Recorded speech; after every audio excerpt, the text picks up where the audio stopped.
भैया तार बाबू के बियाह होता हो। का बात करता रही बुढ़ापा में? अरे तार हो बाबू ना होई बाबू। का बाबू बाबू बाबू ए बाबू आओ ना। अरे ई त हमर मजनुआ हो। अरे भाग जो ना त तहरा के मुआ देखे सोन। ए बाबू बाबू बाबू आओ ना।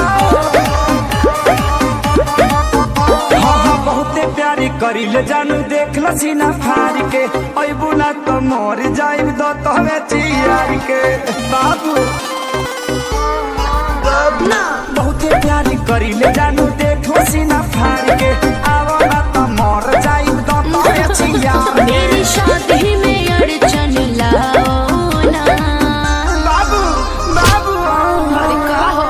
भाई जी थोड़ा धीरे मारिए ना, अभी ताजा ताजा वैक्सीन लिए हैं, बहुत घाव लग रहा है।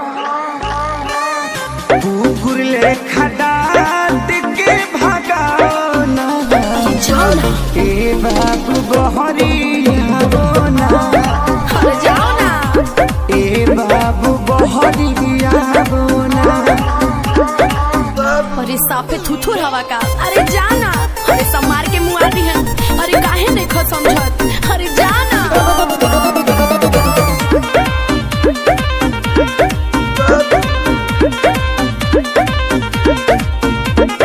फेसबुक पर देखनी हो शादी के क्लिप के लव के ते धो दे हली गोबर से लिप के बाबू।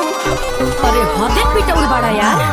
भाग भाग भाग नाता भाई हमर धाके लौट